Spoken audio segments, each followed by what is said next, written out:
Give me a number. What number are you thinking? What's the number that you're toying around with?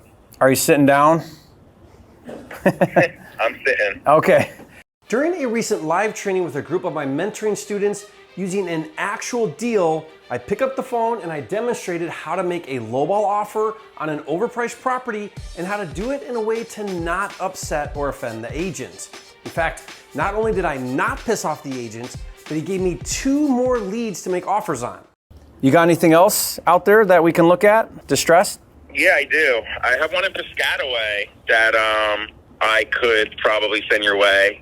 Making lowball offers to agents on distressed properties is a critical skill to learn, and no one is better at it than me. So in this video, I'm going to show you exactly how to do it. First, let me give you the backstory. This property is in New Jersey. At the time of this recording, it was listed for sale for $400,000, which is way overpriced, as you'll see. It's a small ranch that is 1,000 square feet, 3 beds and 1 bath on a basement with a tiny 1-car garage. Taking a look at the pictures, it needs a rehab. It needs a driveway, a new roof, landscaping, new AC, new kitchen, counters, appliances, refinish the wood floors, and as you'll see, the basement needs finished. This house is every bit of $60,000 in rehab.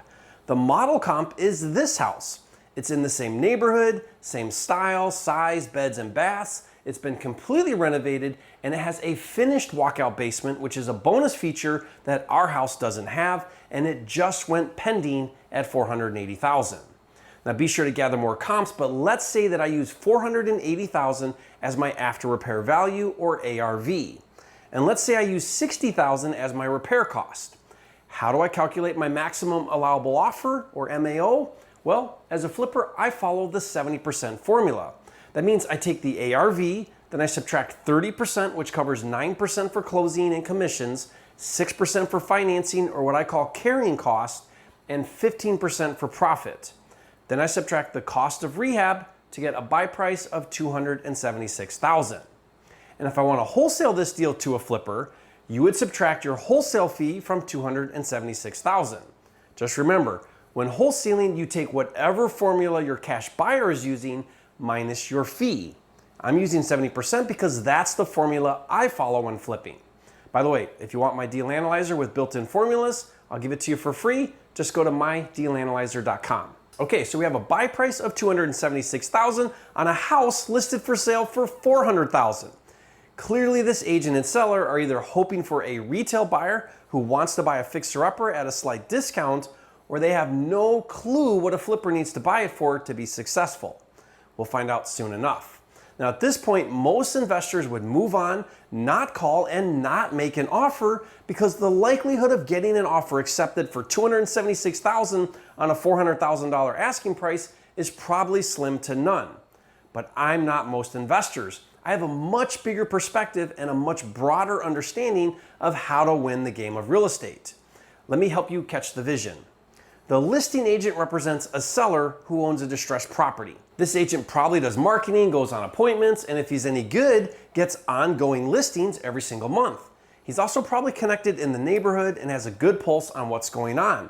He may know contractors, other investors. He may even have access to distressed off-market properties. Without a doubt, he will get other distressed listings in the future. Now, I could just think about this deal and if it's worth my time to make a lowball offer.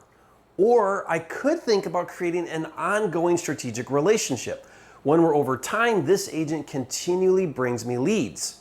I don't know about you, but I'm in this for the long haul. I play the long game. And what that means is I'm not looking at this particular house and thinking, how can I buy it at my desired price? I'm thinking, how can I create a relationship where this agent will bring me his best deals from now on? I hope you see the difference in mindset.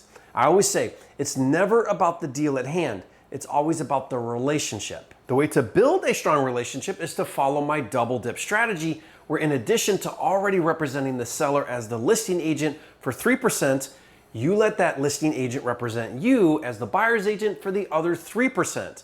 That means by working with you, he earns 6%. That's very motivating for most agents because it essentially doubles his revenue as an agent. Now to really do the double dip technique well, be sure to get my scripts. I'll give them to you for free. Just go to agentofferscripts.com. So now let's cut to the call I had with this agent. And what I'm gonna do is I'm gonna stop and go and break down for you what I did and why so that you can understand how to do the same. Take a listen. Jerry, this is Brian with Walnut in Red Bank. How are you? Good, how are you, sir? Oh, what'd I just do? Hung up on him? Yep, I hung up on him. That's not how you do it, guys. Don't hang up on him. Hey, hello, it's Brian. Hey, sorry, I hung up on you on accident. That's all right. How you doing, sir? Yeah, so you were interested in that property on Walnut in Red Bank? Well, possibly. I'm looking for a flip in that area. I like that area, but Where are you at? Are you out of state? yeah, I'm out of state. Yeah. Like a solo investor? Are you an institutional investor? No, just a guy trying to make a buck, you know. Okay. But I've been doing it a while, and I've got a good. Yeah, I'm just curious. Yeah, I've got some good partners in that area, and so yeah, we're looking to flip, and this looks like a great flip. So let's stop right there. Step one is to establish credibility. Right out of the gate, I identify as a cash buyer flipper, and I tell him I'm looking for a property in that area that I can fix and flip, and this house looks like a possible opportunity. Now, I take the same approach if I decide to wholesale the property. Remember, when wholesaling, you are essentially partnering with a cash buyer, and your role in the partnership is acquisitions.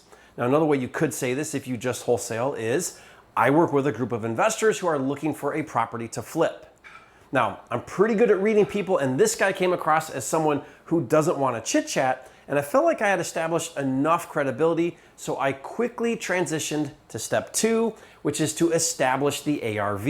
My goal is to get the agent on the same page as me as far as what the property will sell for after fixed up. This is important before making a low cash offer because you need the agent to understand that your low offer is actually reasonable and logical. If he doesn't agree with you, it's going to be hard for him to go to bat with the seller and to try to get you that deal. Sometimes I'll ask the agent his opinion on ARV. I'll say, if I fix this property up, what do you think I could flip it for to a retail buyer? But since this agent had a no-nonsense kind of attitude, I just went right to establishing the ARV. Take a listen. I'm looking at a comp down the street that's what they did, and it's just went pending. Have you seen that one? 41? No, 17 Richard Terrace. Oh, yeah. That's just a small little ranch, but yeah. I mean, that's identical to this house. Yeah, maybe. I mean, it's a walkout. I'd have to look a little bit, but yeah. It's a little bit, but yeah. It's identical square footage, same floor plan, 3-1. They put a half bath and finished the walkout basement. It's a cool house, and it's pending at 480. Yeah. You know, that's kind of my comp. There's not really very much in comps that are small. That's your comp as an ARV, right? Yeah, exactly. Honestly, I think this house, if you finish it, this house I think is in a better. I know both houses. I mean, this house I think is going to be better when you're done with it than the other one for 480. You know. Why is that? What do you like about it? You know, does the other one have a garage, detached garage? I forget. And I don't know. That one's kind of like on a busier road, not a lot busier, but it's a little busier road. Okay. Yeah, no garage. I see this one's got like this one's got like a tiny little detached there. I see that. But you think this is a little better area than that one? I mean, they're literally 2 blocks away. It is a good comp. Yeah, but I mean, it's a walkout. I think, let's just say you could, anywhere from that same amount to maybe a little bit more. But again, the market's slowing a little bit, so I'll give you that. I'm kind of thinking, man, I got to put a roof on it, do a full rehab, finish the basement. When I come back for sale in 4 or 5 months, where are we going to be at with the market there then? So I got to kind of anticipate a dip a bit, right? Yeah. By the time I buy it, spend 60 in rehab, factor in closing commissions, financing, make a profit, I'm quite a bit lower for it to work as a flip. So I used our model comp to try and establish the ARV, and he didn't really agree with me. Did you notice how I didn't back down? I kept asking why he thought his house was better than the comp. He used the garage, which was funny because his garage is basically a shed. He said the comp was on a busier road, which also is not really true. This comp is like 2 blocks away. He completely dodged every time I said that the comp had a finished walkout basement, but I kept pressing him. Why do you think your house is better than this pending renovated comp? And I meant it sincerely. Maybe he knows something I don't know. And finally, he admitted that it was a good comp. I think he knew he was way overpriced on his house. So at this point, it's pretty obvious that I have about a 0% chance of getting my lowball offer accepted, but wait till you see how things turned out. Take a listen at how I made my lowball offer. So what kind of offer would you be looking to considering, at least preliminarily?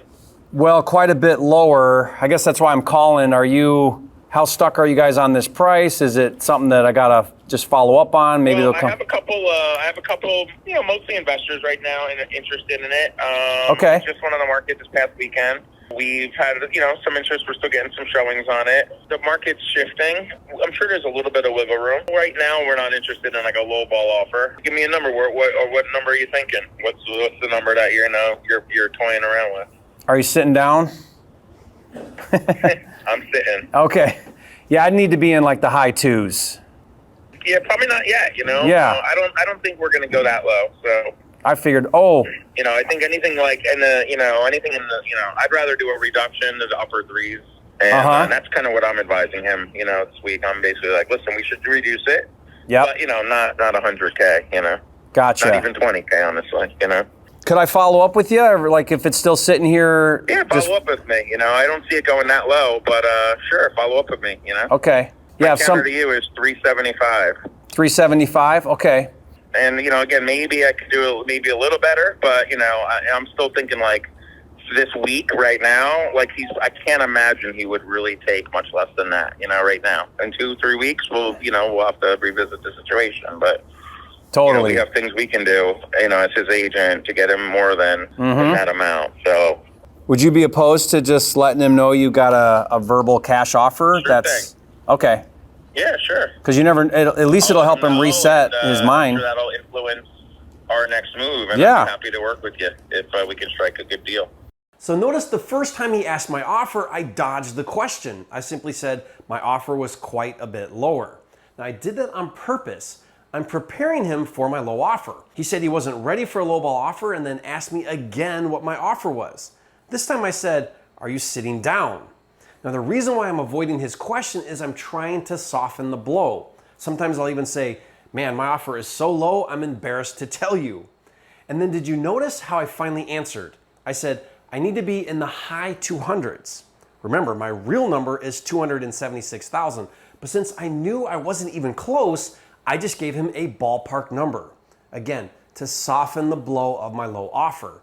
And it worked. He wasn't offended. He said, "Probably not yet." And he was even okay if I followed up with him. And he even countered at 375,000, which I thought was funny because he didn't even talk to the seller. Now, even though he rejected my low offer, I still asked if he would make a verbal offer to the seller. The reason is, as much as the agent thinks he knows the seller's mind, he doesn't, and maybe the seller would take my low offer. So at first glance, you may be thinking, this was a complete waste of time, Jerry. It wasn't.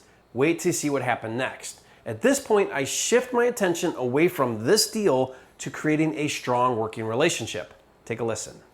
I wanted to tell you as well that I'm unrepresented, so I'd let you write for me. Are you able to do that? Yeah, I could do that. Okay. You got anything else out there that we can look at? Distressed? Yeah, I do. I have one in Piscataway that I could probably send your way. It's about 30 minutes, maybe 40 minutes from the property we're discussing right now. What's the address on that one? It's on Eva Street, EVAST, Eva Street. Yeah, I could do that one for like $325. Still a little more, but that one, do your comps, see what you think on that one. I'll look this up right now. And is this listed or where is it at right now? No. You'd have to, you can check the info and then Yep. I have all her info and, I'm in touch with her on stuff and trying to work some deals with her. Gotcha. Well, I'll do the best I can. I'll let you know our number, and then, if it works out, great. If not, let's keep trying.